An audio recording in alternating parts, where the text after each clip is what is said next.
everyone, and welcome to week 7 of your 10-week entrepreneurship training. You'll notice that Kim Cross is not with us this week. She will be joining us next week. And Future Vision, you can see that Northern Gateway Inc. remains intact. On episode 5, I chose not to fire either Sean or Rita. Corey, David, you may question my decision, and that's your right. But make no mistake, from here on, someone will be fired every week. No more second chances. And like last week, there will be another change to the teams. Rita, take a step to your right.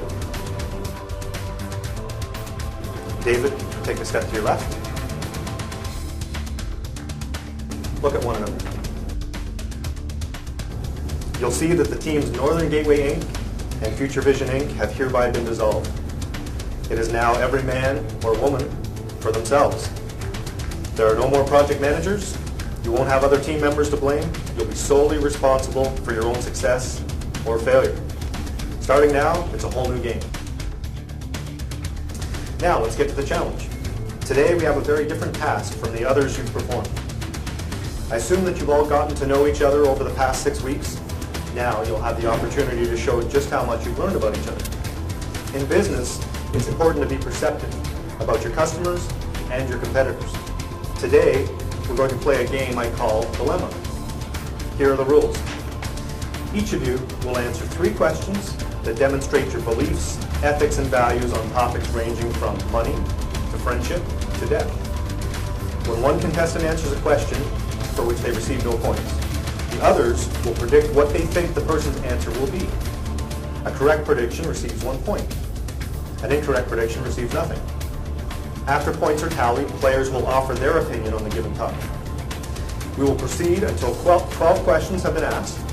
The highest possible score is 9 points. Should there be a 2 or 3-way tie by the end of the final round, the players with the lowest number of points are out, and we will continue until there is a winner. The winner is safe for another week. The other 3 will meet me in the boardroom, where one of you will be fired. There is one strategy to the game you can choose to use. When answering questions, you may opt to give your true feelings, or you might decide to bluff or lie in an attempt to throw off your opponent. It's your choice. Make it wisely. And there's one more thing. On this task, for the first time, I will be observing throughout the entire task. In fact, I'll be the one asking the questions. So, your every word and every move will be scrutinized. Let's get started. You've all randomly selected your 3 questions. Penny will be my scorekeeper on this task. Rita, you have been the first person that will answer your question. Here we go. If you were disappointed with the manner in which your steak was prepared at a restaurant, what would your response be when the waiter asked, "Is everything okay?" 1, "No, could you please take care of this? It was not cooked properly." 2, "Yes, everything is fine. My steak is not quite the way I wanted it, but it'll be just fine." Or 3, "Yes, thank you. Everything is fine." All of you make your choice as to what you think Rita's answer would be.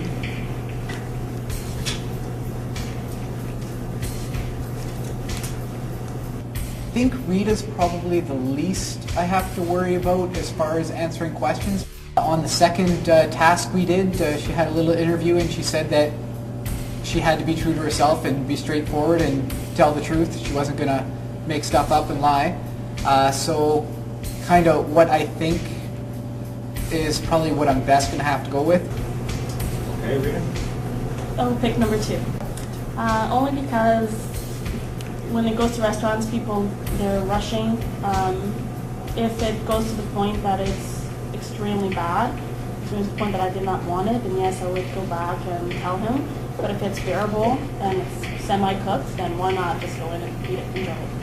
Okay, anybody else have a different answer? Or I had a different answer. Not happy about it because it's the wrong answer. But no, I thought she'd be more like, yeah, everything's fine. Okay. What about personally? What do you think, what would you do in that situation? I don't like to waste food. That's my big thing. When I get something, if it's not right, I'll most likely bear through it because, you know, this food is could feed half the country. So. And David, as a future bar owner, I'm sure you'll probably be serving food as well. What's your take on this? If I was on the other side as the waiter, I'd probably take them back and do whatever they ask, right? The customer's always going to be right. But if I was the customer, I probably, just because when you have a plate of food, you just said steak. If the steak went bad, there was other food, so I'd probably just eat the other food, maybe have a couple bites of the steak, and then just go from there. Let's reveal your answers. Okay, so Corey, you said number 3. That's incorrect. David, you said I said number 2. That's correct. Sean? Number 1. Okay, the only person that gets a point in this round is David. Corey, which of the following would have or has had the most dramatic effect on your psyche? 1, the death of a friend or relative. 2, the end of an intimate relationship. 3, a large financial loss. Or 4, a personal health problem.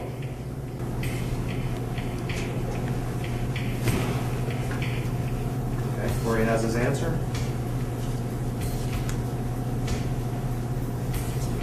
Okay, everyone ready?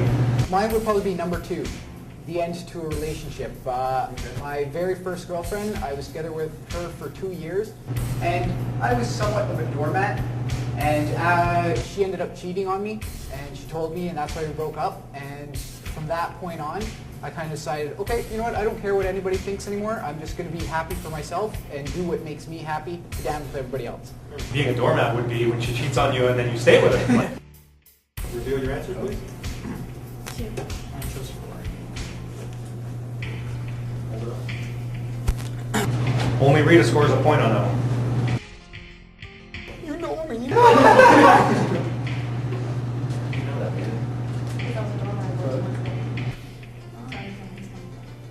David, next question is for you. You find that a one-year employee of yours who is competent and doing an excellent job for the company lied on his resume about the college he attended and the degree he earned. Do you, 1, fire him, 2, talk to him about it but have him remain with the company, or 3, choose to ignore it? Everybody make your decisions as to what you think David has said.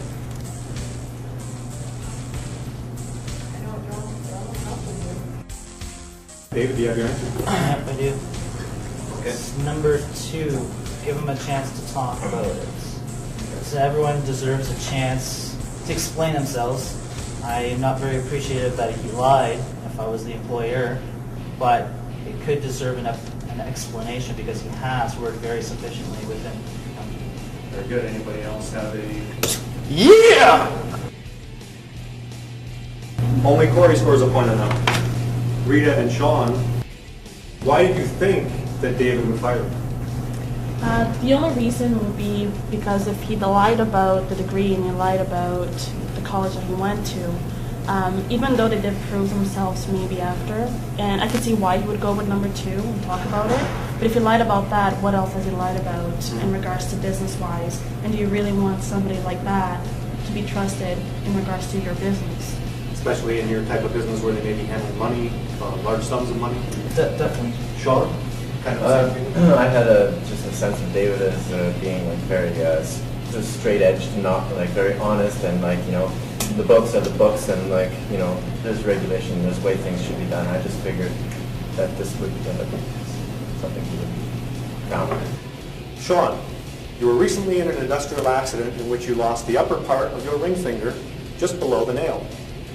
The company paid all medical expenses and time off work and is awarding you $15,000 for pain and suffering. If you could relive the day of the accident and prevent it from ever happening, you would, 1, choose to prevent it, 2, say thanks, but no thanks, the $15,000 will be just fine.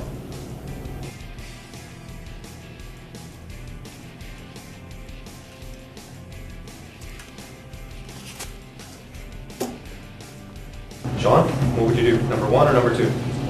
Wait a minute, that doesn't sound good. I'm sure you do both at some point. Our answers are down. Oh, here.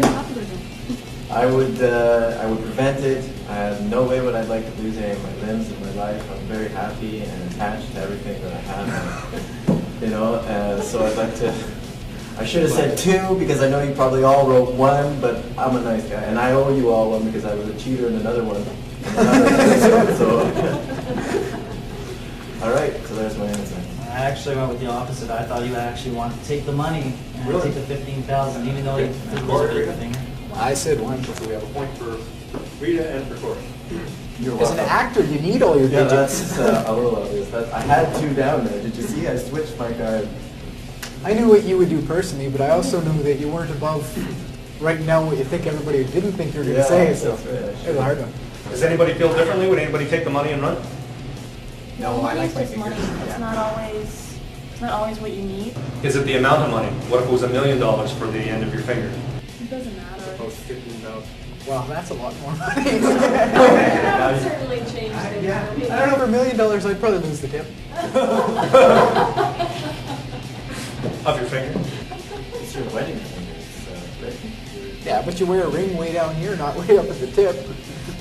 We're down to the final 4, so now we really have to take a look at our individual abilities, and I think this is really going to prove who's got what it takes now to be the apprentice.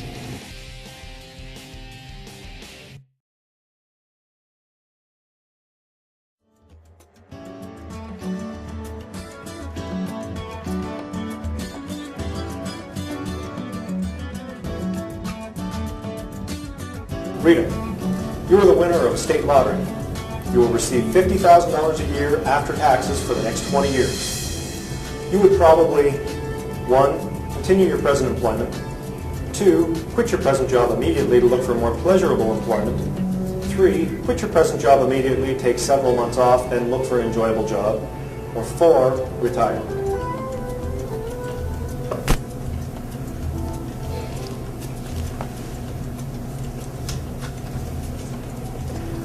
Everyone ready? Okay. Rita, what would you do? I do number 1. Number 1, you continue your present employment, you liar.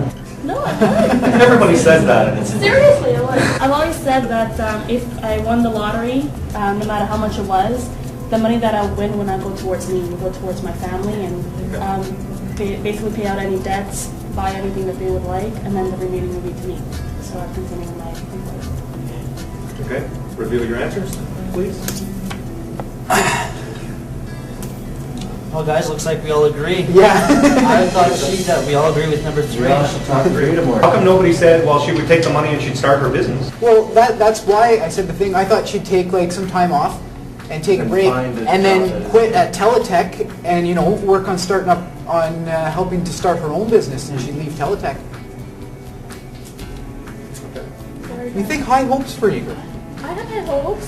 So what my Stay family at Teletech, come on, girl. supporting me. My family's very important. So no one scores any points on that one. Corey.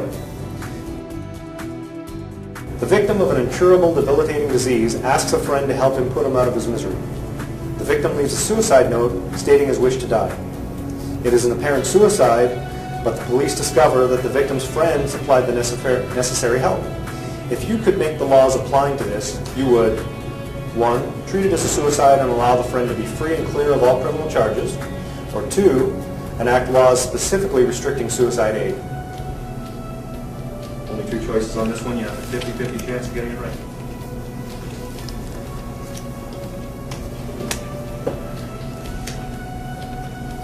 All right. Everyone's ready. Corey, what would you do? I don't think there's any problem with suicide aid. I, in fact, agree with it. Okay. I had a friend when I was in high school, my best friend in high school. His mom had MS, and she had been in the hospital for years and years and years, and she was at the point where she wanted to die. She was very miserable, and she couldn't move barely, and she told her son that she was going to try and starve herself. He came to terms with that, but then they upped her morphine level so that she wouldn't be with it enough to be able to starve herself. And so he had to live with the knowledge that his mom was living even though she wanted to be dead. And I think it would have been probably better if she was allowed to pass away.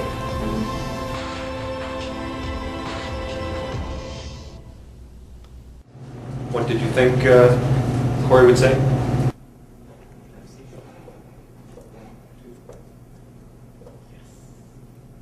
Sean, why did you think... Well, I know Corey is just a genuinely nice guy. Like there's no rough edges to him, and I think his friends are probably held in the highest degree, and honors them, and I don't think he could ever bring himself to just put criminal charges on a friend who, he was helping or doing something that, had good intentions behind it. And you two have kind of been hanging out a little bit off We the have. show, so do you think that's helped a little bit in knowing Corey a little better? Well, I think I certainly have. The more time you spend with somebody, the more you get to know about them. Okay. And Rita and David, you thought that he would not go for it? I'll be honest, I was actually going on a bluff by Corey. I Okay. thought that's my answer. Very good. I think he's that type of person too. So I thought it was too obvious that he's probably... Yes, I thought it'd be a little too obvious, so I kind of went with the opposite. So Okay, is that what you're thinking Pretty much the too? same thing, yeah. So they thought you would bluff. So, okay, so, interesting. Okay, so, but the only one that scores a point on this one is Sean. Sean's in the game. David, this is an interesting one. You have loaned your lawnmower to a neighbor whom you know casually. After it is returned, you discover that it has a broken blade. Would you, 1, immediately tell your neighbor and ask that he pay for the repairs? 2, casually mention the broken blade to the neighbor a week later? 3, never mention the blade but never loan it to that neighbor again? Or 4, fix it and loan it to him again without mentioning the previously broken blade? Clear on the answers?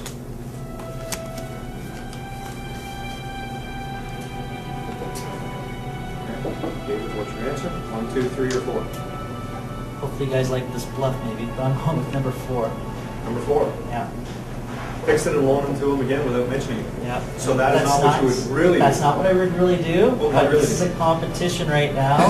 There's been a trend of honesty here, my man. There was a trend of honesty, but I chose to take an opposite route. Something I would probably never do. I'd probably casually talk to him again and just ask him about a week later. So I would have gone with number 2. I'm pretty sure that's maybe what these guys would have chosen, but thought I'd throw them off and we'll see what their answers are. But I went with number 4. Very good. Okay, so repeat your answers. You all said... I would say number 2. Corey and Rita said 2. Sean said 1. So nobody scores any points on that one, although Corey and Rita were probably the most perceptive there. Well, I think this is a very interesting point in the game because we've come to a defining moment where the first player has bluffed, and now it doesn't necessarily rely on perception and honesty, perception of honest answers, but more perception of when people can be honest and when they can be bluffing. So, should be interesting. Sean, bad news. Your doctors think that you are going to die in less than 6 months. Good news. You'll feel fine until the day you depart. You can accomplish one of the following before that big day. Take your pick. 1. Would you make $1 million to leave to friends and relatives?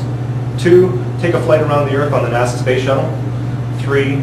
Save the life of a stranger? Or 4. Outlast your doctor's prediction by 1 year?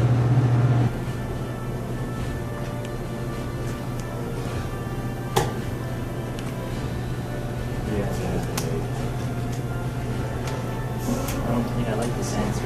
Everybody done? Okay, Sean, what would you do? Number 4. Number 4. Outlast your doctor's prediction by 1 year? That's right. Reveal? What did everybody say? Number 2. Number 4. Corey, 2, we're 4, not. 2. You're not my friend anymore. Would anybody want to make the $1 million to leave to friends and relatives? I would rather spend more time with my friends and relatives than leave them $1 million. Because I think they would value that more than $1 million. So you would do number 4 then? You would get more time. Outlast your doctor's prediction by 1 year? And I said that because karma. You send out positive vibes, positive vibes come back, and Sean always sends out positive vibes, so he's going to get them back, and he's going to live that much longer just because he has such a positive outlook on everything. Would anyone choose to save the life of a stranger? I think I would go with, personally I'll go with option 4, but in regards to saving a life of a stranger, by knowing that I'd be dying soon, to have, and this could be kind of mushy, but in order to have my grandparents fly in from Portugal to here, that'll be saving their lives, because they don't get to see us as much, and to be here when I passed away would be a good thing. Very nice. And I'd have a donor card signed out. Anything thinking and everything, of- they could take it. So that you could hopefully save some lives. eh? Exactly. Okay. Rita, we're back to you for your final question. If you could go back and change an area of your life, which would you likely choose? 1, your education. 2, your career, 3, your upbringing, or 4, your love life?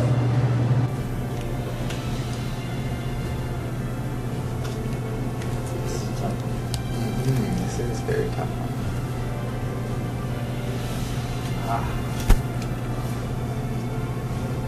Okay. Rita, what would you choose?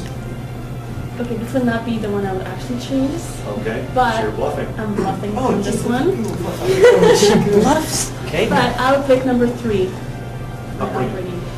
Really? What Yeah. would have been your real answer, though? My real answer I'm sure we must have all gotten it right. would be number 1, Okay, no. Education. the education. What would you have guessed then? We Let's thought reveal your it would answers. be I'm thinking 4. Did you think 4 too? No. Oh, wow. 1. He thought education. Okay, so only Sean gets a point? No, no one gets No. No one gets a point. Oh, She ended that's up right. picking That's 3. He bluffed everybody else. Well, you know what? I'm just gonna get brand new cards for my answer now. Like, doesn't matter. Just don't for guess, you know. The only reason why I would pick number 1 is because I started taking social working when I was in college, and because of stuff that happened in personal life, I never actually got to finish it. So I go back and finish it then. But my upbringing is who's made me who I am today. I'm not changed anything like I that. knew that you. And my love life, things happen, and you learn from it, you get stronger. So nothing changes about it. Anybody have comments on what they would personally change about their life? Education, career, upbringing, love life? Absolutely nothing. Wouldn't change a thing? Live the life by the day. You just keep going with it. Change what's happened to you, you change who you are. And I'm happy with myself.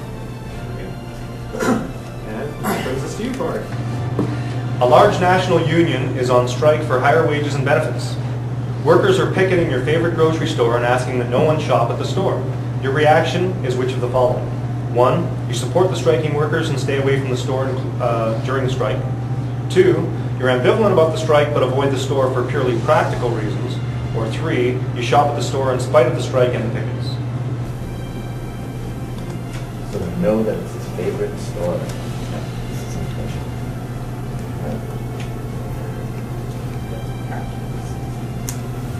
Corey? I don't have that much faith in unions. I'd go to the store anyways. Go to the store anyway. Number 3. Reveal your answers, please.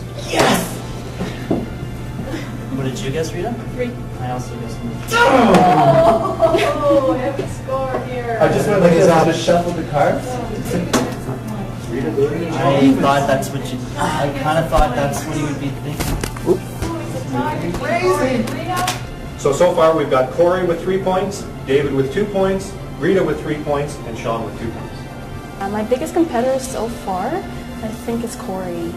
It's funny because we don't hang out, we don't really talk outside of work, or outside of here, actually, to even work together. But it's fun. It's easygoing, and it gives us a chance to actually learn more about each other, and it'll be interesting to see how it works out.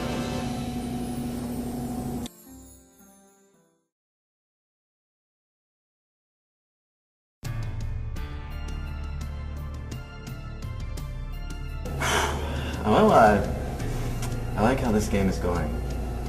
I like as to, you know, I'm learning about these guys. I guess it's a good way to get ahead in the game as well, because they are the competition, and I'll be learning about their strategies, I guess, just by understanding ways that they think, you know, bluffing or not bluffing, or, you know, like on the, you know, what kind of scale they exist on. Is it more like material based, or is it more like honesty and, you know, trying to, you know, have the purest answers, or what have you? I've been hanging around with Sean outside of the show, so I do know him a little better than probably the rest, but I also know that he would say, twist the truth a bit if he had to in order to win. Yeah, it's a great experiment. This experience of people.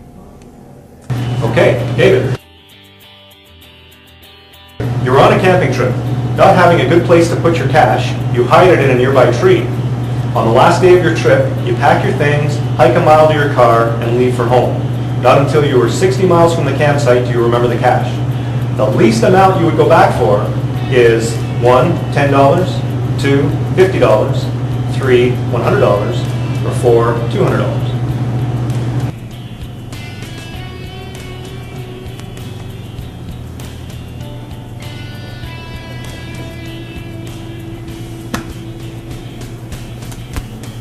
He's more sure with what you're going to say before you even say it. Give me the cards!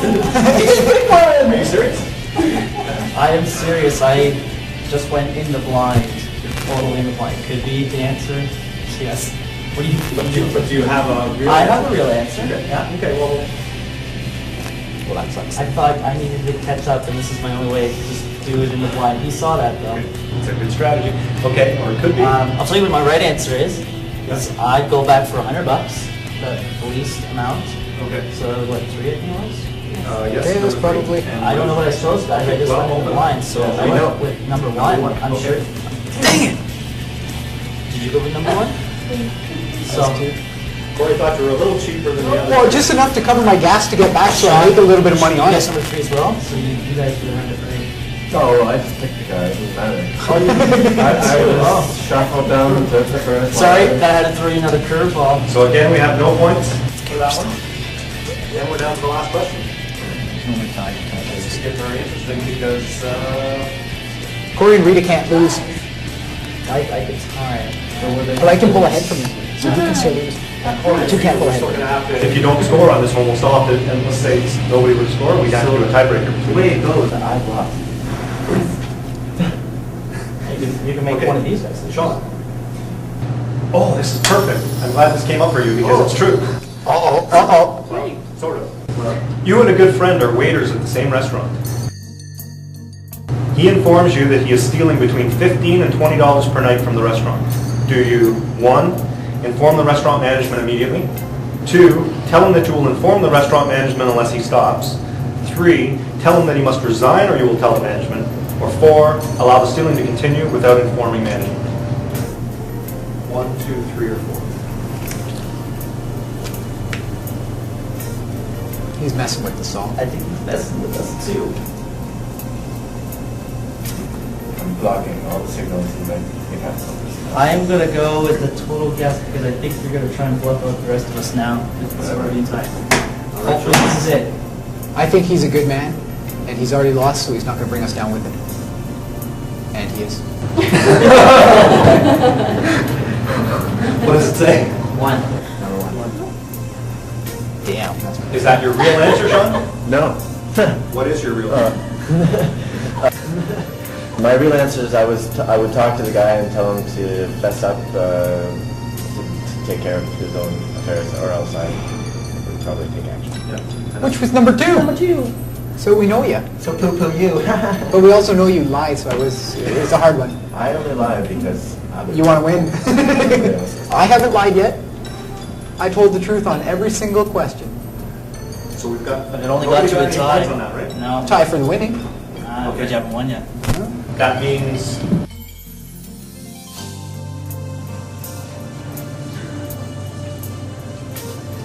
David and Sean are both out. Corey has 3 points. David has 2. Rita has 3. Sean has 2. It's going to be a fight to the death between Corey and Rita. And you two can stick around to gather some intelligence, or you can leave now if you want. I'll stick around. I think. Rita, which of the following views of the hereafter comes closest to yours? 1, the soul will go to heaven or hell. 2, the soul is a spirit and will live on in some manner. Or 3, see you later, it's all over.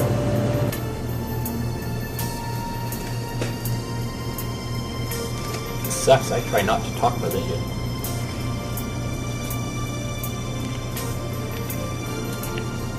I would pick number 2.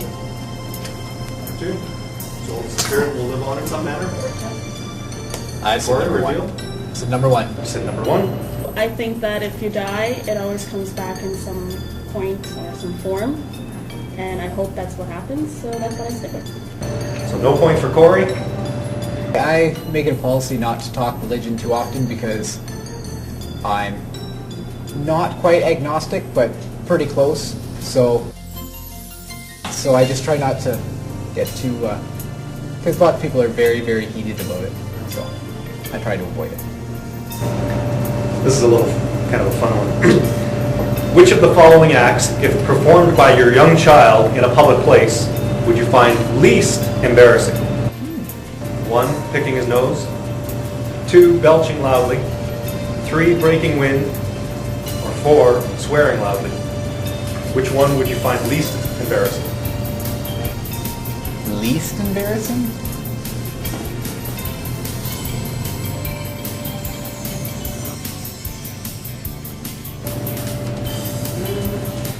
I would say the swearing. I wouldn't be embarrassed, I'd be mad. Okay. The rest of them I may be a little embarrassed, but that one I wouldn't be embarrassed at all, I would just be mad. Okay. Interesting answer. Rita, what did you say? I pick number 2. 2. So again, we have no points. You don't know me anymore.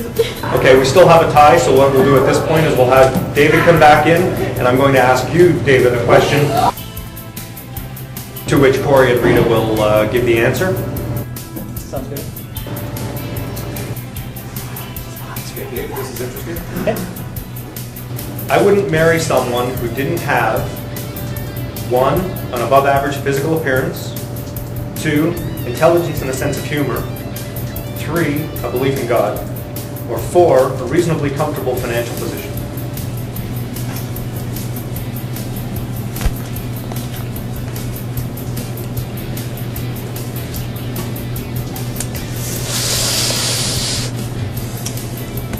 So you guys put your answers down.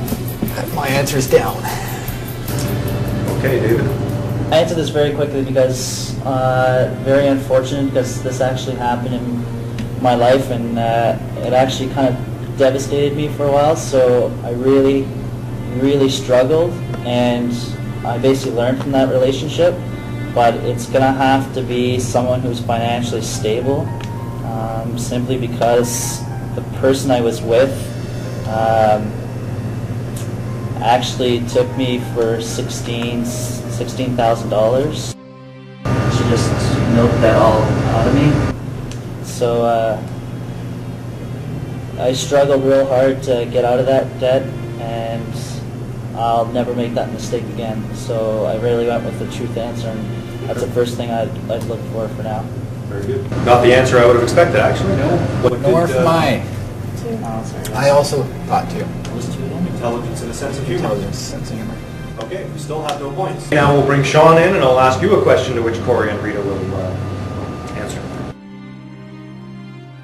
Sean, the flaw I could most easily forgive in a potential spouse is 1, forgetfulness, 2, sloppiness, 3, lack of motivation, or 4, inability to manage money. This is the flaw that you could most easily forgive in a potential spouse.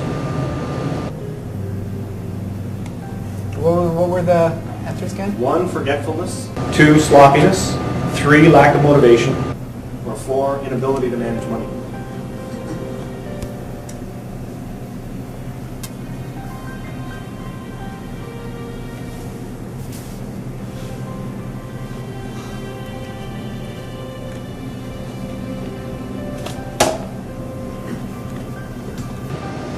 Seems like they think they know you better than you know yourself. They answer no, more I than you. I think that the answer is a little bit obvious. Which means maybe you bluffed because maybe it was too obvious. Maybe I bluffed, but in this case, honest schmanished. Okay.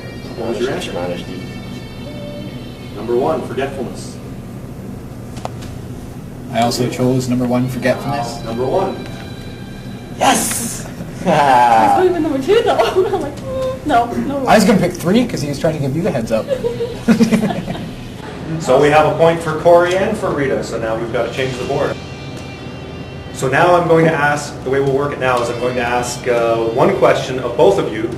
You will each answer the question for yourselves, but you will also answer what you think the other person will respond. Okay, here's the question.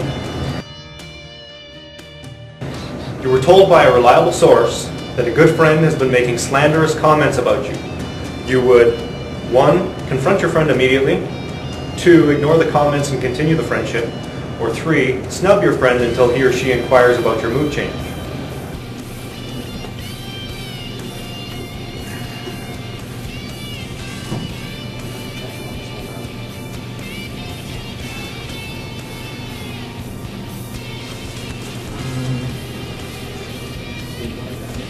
I don't know.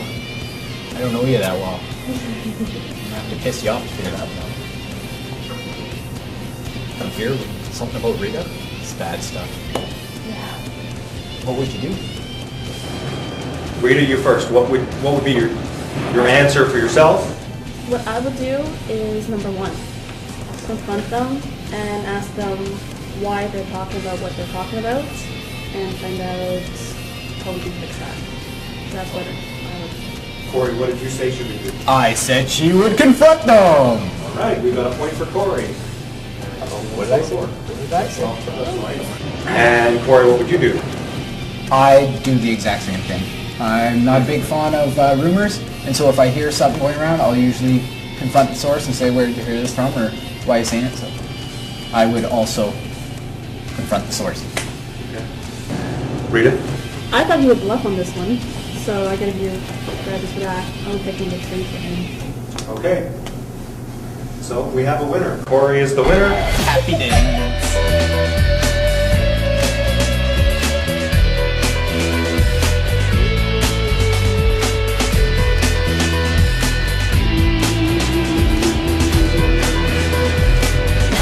That will so be cut it.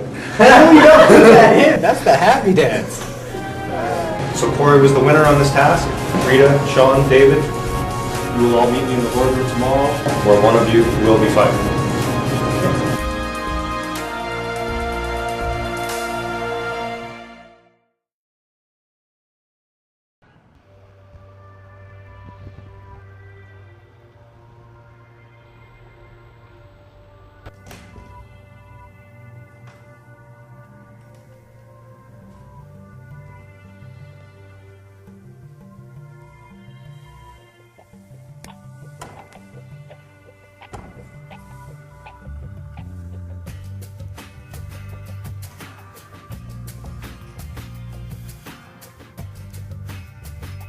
We'll now bring in Corey, who I've asked to observe.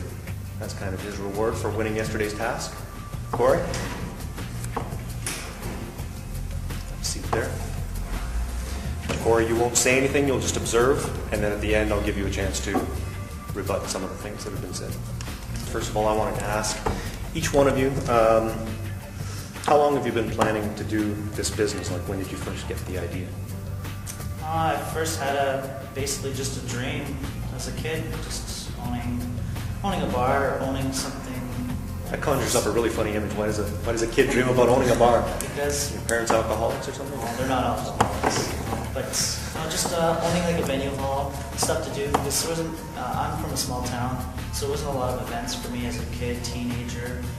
Maybe just when you get to 18, there's nothing really there to do. So having a venue hall just to listen to bands, and then when you hit 19, having a bar as well, and I watch sporting events while I'm into sports. So it's a good way to sit back with friends, have a couple of drinks as well. So. Cool. Okay, Sean?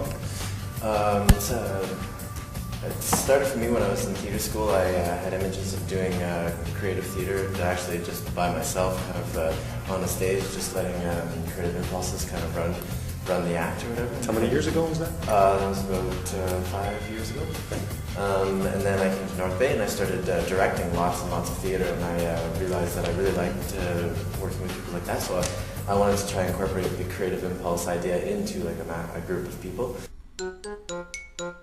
And then I kind of kept on adding the idea. I wanted a show that was based all around sound and like creating sound and making that a major character in a play and something like that. And then we would just use a regular script and kind of work it and make it creative and pull good stuff out of the script and that kind of thing. But then I came to the realization that North Bay is such a thriving arts community, and theater is so well loved and appreciated. And so I figured, why not, pull stories from the community and use the artists in the community and make it all about the community.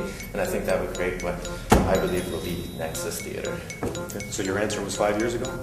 Well, it feels like it was actually 5 years ago that you started to answer that question. Rita? Well, with me, to be honest, I've actually started thinking about this when I was in high school. More seriously about 2 or 3 years when I actually moved up here, Okay. because it was then that I've always lived in my parents' house, and I was concentrating on school and financing and all that. But seriously, about 2 to 3 years when I finally moved to here, became independent, and figured, why not work in something that I want to do? I love planning, I love working with customers, so why not put both of them together and make a business for my own? We'll go back to David again. Who would you fire if you were him? I would have to fire Rita.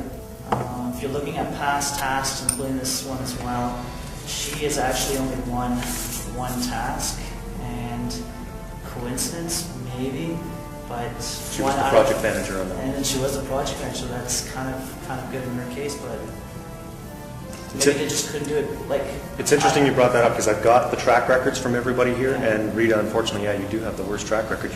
You won as a project manager, but you lost every other task, and you actually have the best track record. I was just going to say that's why I've only lost the one task, and in that task that I did lose, and I'm sure Sean will agree because he was with me at that task, and I thought me and Sean probably were the best at that task, even though we did lose. Sean, please keep it brief. Okay, my brief answer would be I would, because of who I think I would work with best, who I found I've worked with best up to this point, it has been Rita, and so my answer would be, in briefness, if you'd like me to go into it. No, that's okay. Rita? In my defense, in this case, yes, I do have a worse track record. It also goes with the people that you're working with. So definitely everybody takes responsibilities for their acts. I've always taken responsibility. In who I would choose, I probably would actually choose Dave because of the fact he's quiet. Yes, he has the best track record. Doesn't really qualify him to be the best. The best is also with the team that they have. So he has stepped up definitely throughout the episodes, but I still think that he hasn't stepped up to the fullest. David, yesterday during the game dilemma, you were the first one to bluff. And I wondered why you went against the grain of honesty. Sure, definitely. We're no longer a team. We're all individual. So as a team, when I was with the team, I tried to be, with the team, always thinking about the team, winning the task. Now as an individual, I'm taking my own action in my own hands right now. You got to make some positive risks. I made a positive risk when I did in the coffee task, when I raised prices. That was my own individual risk. It paid off. I thought bluffing, now we're all individual. I want to win as well. So I thought maybe taking the bluff, trying to get everyone off course, would be the best route for me. Now I'm thinking about things. Sean, I found it interesting how the game totally lost its meaning to you once the bluffing started. When somebody was answering the question, they'd have their cards in front of them and they would just kind of shuffle them about and then go like this with any card. To me, like it was just you had a 25% chance of making the right choice at that point. So yeah, I really appreciated it when we were being really honest, and I wanted to keep that grant personally, and I felt like I owed it in a way. I found it very interesting how the two of you just approached it differently. And a question for Rita. You were asked if you won the lottery, what you would do with the money, and I was quite interested in your answer that you would satisfy your family and friends first, and then you would be satisfied with what was left over for yourself. And I just wonder why you would put other people's desires before your own in life. That's easy. When we moved from Portugal to Canada, my parents actually left everybody there who they've known all their lives to make a better life for both my sister and myself. So why not be able to give back? They've been sacrificing so much throughout the years, still are, just to see us go that extra step. So if I get money that I didn't have before, I'm not thinking of myself.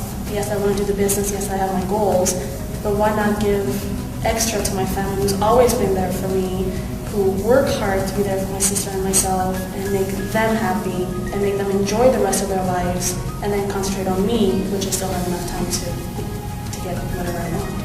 One more question that I've been wanting to ask David, which relates to another show. This is the first time I've had a chance to bring it up. It really appeared to me on episode 3, the one where Dean got fired, it appeared that you three, Dean and Chris, had an alliance against Sean. I was really curious as to why everyone, when I was asking, who would you fire? Everybody said Sean. And Sean, in my opinion, did virtually nothing wrong in that episode to merit firing. And everyone was saying it was because of the presentation, and I had to say about 3 times, you didn't lose because of the presentation, you lost because of the content, which was ultimately Dean's responsibility. So it just seemed really odd to me. Was there some, was there some talking in the back? And it's fine if there is, that's part of strategy, but did you discuss? Yeah, this will be honest now. For sure there was no strategy at all, and there definitely was no alliance against Sean at all. Dean hit the point when, it was probably because it was episode 2, we found that Sean, and this is the first time we worked with Sean, so I guess I've worked with him for 4 tasks, like 3 tasks after that, and I actually got used to him, so I knew what he was doing. Don't worry, I'm used to me too.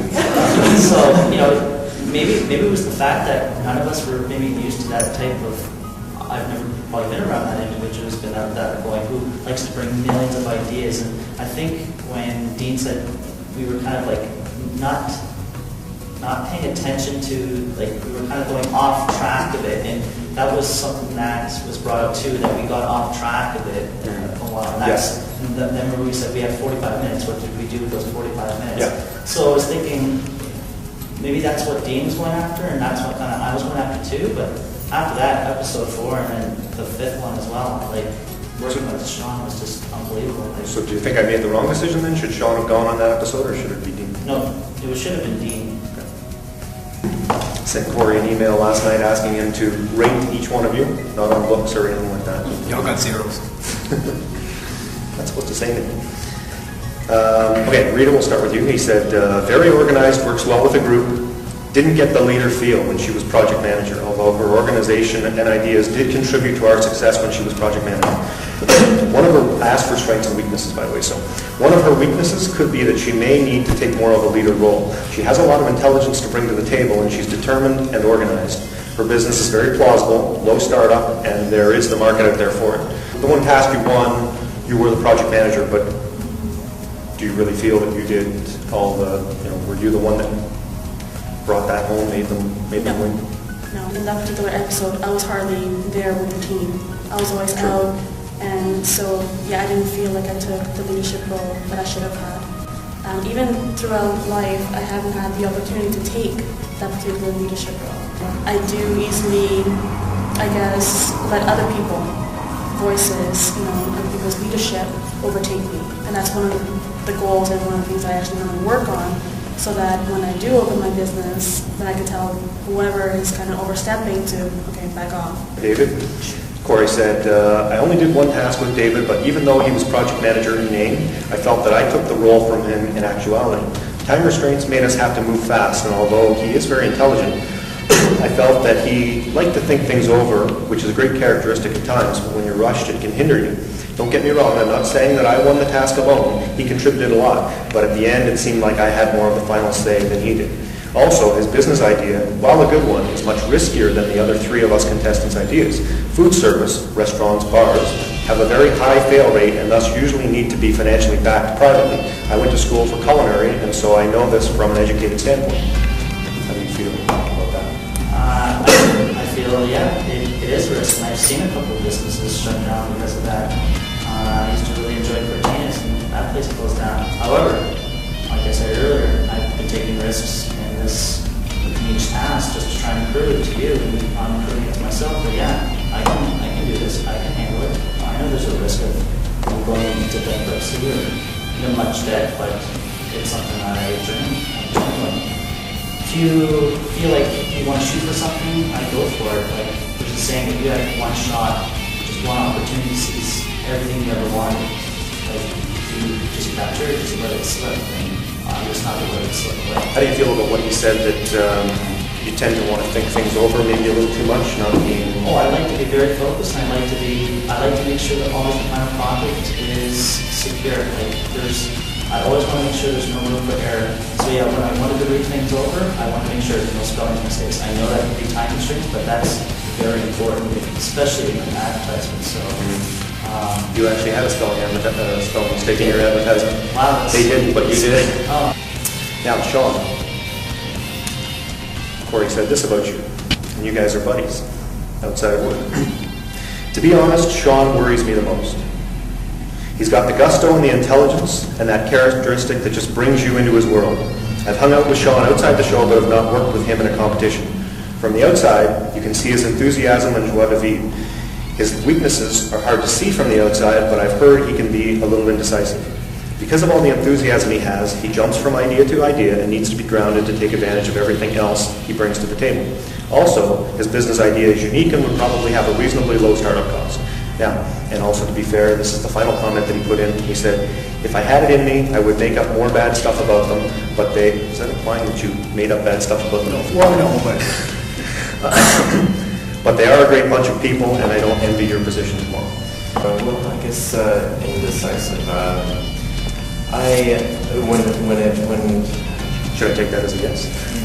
No, I'm not indecisive. When it comes to theater and directing, like anybody will tell you who's seen me act or direct that I make choices that encompass the whole universal energy. I put it right out there. I don't mess around with that. For me, theater it's a sacred ground, and I'm always grounded when it comes to working with theater in my company. So, working on tasks, trying to find the best product, when maybe I do go in and out of ideas and stuff like that, and I like to throw lots of ideas on the table because, I think the more you question, that's how you create in my experience. Or you want to say words about what they've said? I don't really have much to say because I just said where I was coming from and what I felt, and I don't think anybody really said that, no, you're wrong, they more or less, yeah, but I'm working on it. Yeah, do you agree that his assessment of you was pretty accurate in most cases, and is that perhaps why he won the game of dilemma, which involved being perceptive about other people? Everything about being worried, I don't think that really matters. Okay. Fair enough. I think you won the game for pure luck. Okay. We'll have all of you leave the room. Corey as well.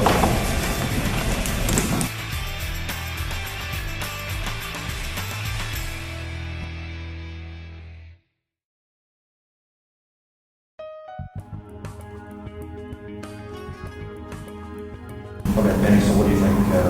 Sean, David, or Rita? Well, what is your final goal that you're looking for in an apprentice? I want somebody who is really determined to start the business, who plans to start it whether they win or not. I'm hoping for somebody that I know I can help them to be successful, but at the same time, that they have a pretty good chance of being successful on their own, whether I was helping them or not. Somebody who has the enthusiasm and the drive to be an entrepreneur, that doesn't just want to work for someone, isn't just happy working for someone else. Well, I think the conversations that were just shared amongst the three candidates, David certainly conveyed his long-time dream, and he's willing to go on that risk. I can really feel a burning desire in him to at least get his business. Yeah, I haven't felt that from him up until now. With Sean, I mean, I believe that he's vibrating at a much higher energy level than most people, which is probably why he's in the artsy theater business. I think, he is already very much established where he's going. I really don't think Rita has a clear vision, and I don't think she has a burning desire about her business. She talked about her business for about 5 minutes, but she really never said what it was. And, earlier when you were asking the group what kind of research that they had done for a certain project, I mean, her answer was the most lame of the others where, I think that these three gentlemen, in my opinion, Corey, Sean, and David, they really have that competitive burning desire to be the apprentice.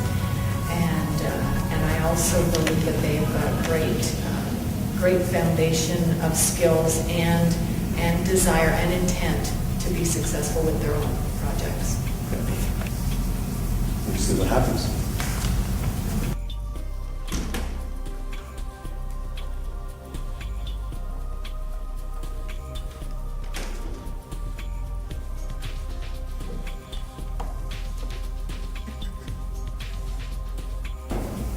Hello, everyone. down to the final four. Three of you are the ones that lost the challenge yesterday. This is a very difficult decision for me because I really like all of you as people. I do plan, whatever the outcome of this show, I do plan to help all of you and all the final four in some capacity with helping get your business started. Of course, the winner will receive more help and all the prizes. David, one of the things that I noticed today, or I've seen before, is I did mention once before about you were kind of flying under the radar. I knew you were winning a lot of the challenges, but I didn't really necessarily know what kind of burning desire you had for your business. And but what I like today is that I really did see that today. You brought that across to me, and I know that you wanted to do your business since you were a little boy, so since you were a teenager. So I like that. And I'll say, Sean, one of the things that, one of the marketing challenges that I think you'll have, let's say if you were to be, well, whether you were going to be the winner or not, we talked about this actually privately, is that one of the marketing challenges you would have is conveying the benefits of your style of theater.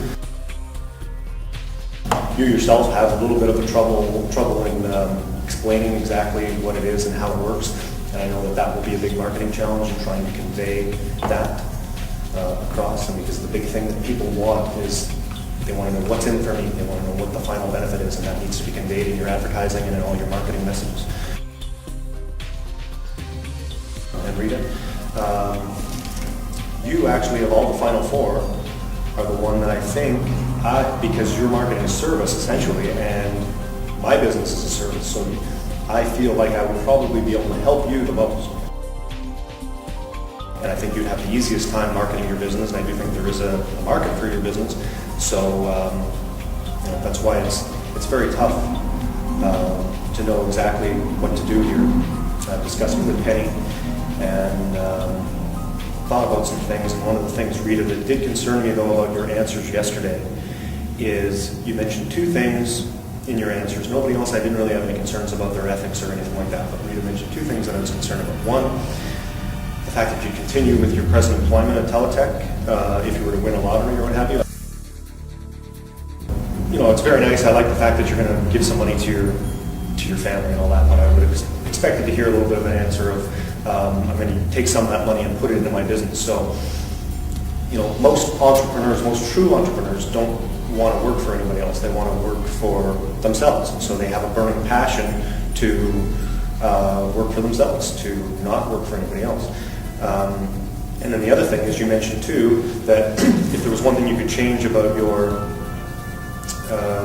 past, you said you would change your education because you took social work in the past, and you said you didn't complete the course, I guess, and you would have gone back and taken that. And I just thought, again, why would you want to complete that course if your true goal is to go into, sure, maybe some of the things you would learn in social work might help you in your wedding planning business, but ultimately, why do you care about completing that course when you don't plan to go into social work, you plan to become a wedding planner? So I was kind of getting a little bit of mixed messages with all of that. And so taking all of this into consideration, talking to Penny, it's a very tough decision for me, but unfortunately I have to say, Rita, you're fine.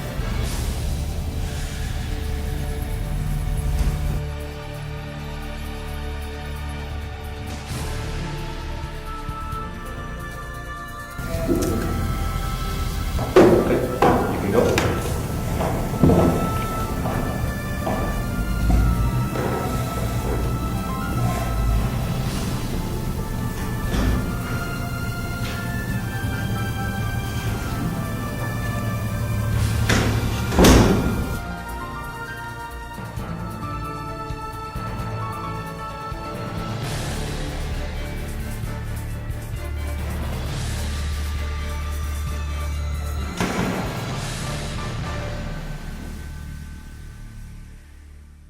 I had an amazing time doing this. It was a brilliant experience. I don't regret anything that I've done. I've grown as a person. I've grown even business-wise. I know what I want and I know I'm going to get it. In regards to maybe changing something in regards to the past, yes, I would have done that, only because it was something that I wanted to do even before I had the plan to do this with the wedding planner. Again, I would like everybody, thank you so much for everybody's support, and thank my family, because again, that is the most important fact in my life, and I hope that I have the chance to be there for you and be there to enrich in your dreams.